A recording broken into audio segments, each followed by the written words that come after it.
சாரதாவால் தாங்கிக்க முடியலாமல் ரொம்ப கஷ்டப்படுறாங்க. என்ன இது இப்படி நடந்தது, இப்படி விரோகம் பண்ணிட்டாரு அவர், உங்கள் புள்ள இப்படி பண்ணுது நியாயமா அப்படின்னு சொல்லிட்டு பயங்கரமாக அழறாங்க கதறிக்காரி.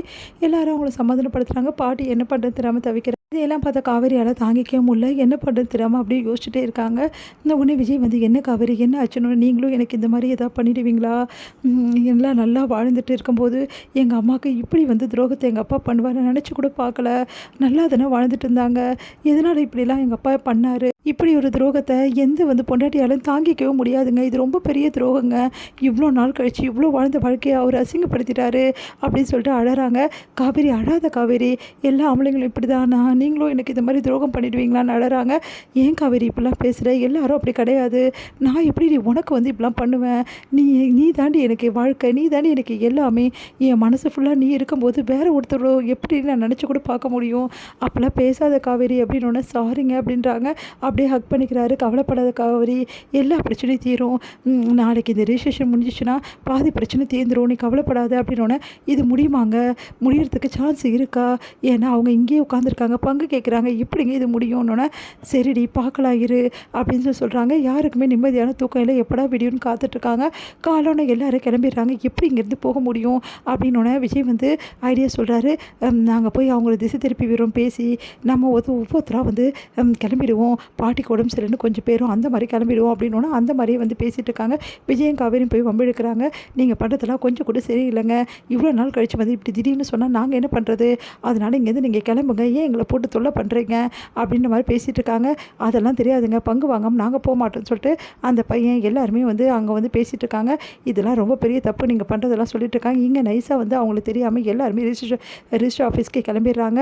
உடனே வந்து நீங்கள் என்ன சொன்னாலும் கேட்க மாட்டீங்கல்ல, எல்லாம் இங்கே வந்து தலை எழுத்து அப்படி சொல்லிட்டு காவேரி வந்து வாங்குங்க, எனக்கு செக்கப் இருக்குது, எனக்கு உடம்பு சரியில்லை, ஒரு மாதிரி இருக்குது, என்னன்னு போய் பார்த்துட்டு வரலாம் டாக்டர் கேட்டோன்னே சரி காவேரி வா போகலாம் அப்படின்னு சொல்லிட்டு அவங்க 2 பேர் போகிறாங்க. வந்துட்டாங்க பேசுகிறதுக்கு. பார்த்தீங்கல்லம்மா எப்படிலாம் பண்ணுறாங்கன்னு சொல்லிட்டு, விட்ரா பார்த்துக்கலாம் அப்படின்றாங்க. என்னமோ வெளியே யாரும் வர்றது மாதிரி காட்டணும், இவங்க மட்டும் வந்து நம்மக்கிட்ட பேசுகிறாங்க, எனக்கு என்னமோ சந்தேகமாக இருக்கே, ஏன்டா சும்மா இரண்டா ஏன்டா அப்படின்றாங்க. நான் சொன்னேன் அவங்களுக்கு எங்கே புரிய போகுது அப்படின்னு அவங்க பையன் வந்து சொல்கிறாரு.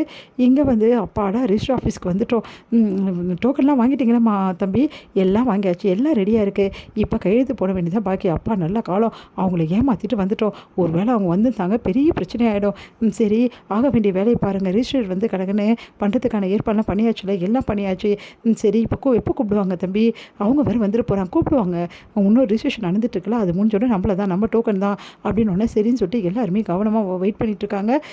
தவிச்சு வெயிட் பண்ணி கரெக்டாக கூப்பிடும்போது யாரோ வெளியே வந்து நிற்கிறாங்க. பார்த்தா அந்த குடும்பம் வந்து வெளியே நிற்கிது. அதை பார்த்து எல்லாம் அதிர்ச்சி அடைகிறாங்க.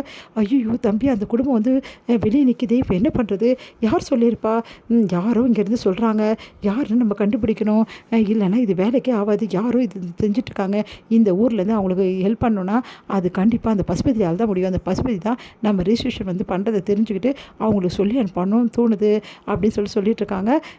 அது எப்படி தெரிய முடியும், நான் வந்து வாங்கினது யாருக்கும் தெரிஞ்சிருக்காதே, அப்போ எப்படி தம்பி அவங்க வந்தாங்க, சரி இப்போ ரிஜிஸ்ட்ரேஷனை முடிப்போம், அவங்க என்ன பண்ணுறாங்கன்னு பார்ப்போம், இது கவர்மெண்ட் ஆஃபீஸு, அவங்க வந்து எதாவது பிரச்சனை பண்ணால் வேறு மாதிரி ஆகிடும், முதல்ல போய் அவங்க என்ன பண்ணுறாங்க ஏது சொல்கிறாங்க வெளியே போய் பார்ப்போம் அப்படின்னு சொல்லிட்டு நான் முதல்ல வெளியே போகிறேன், நீங்களாம் இங்கே இருங்கன்னு சொல்லிட்டு விஜய் போகிறாரு.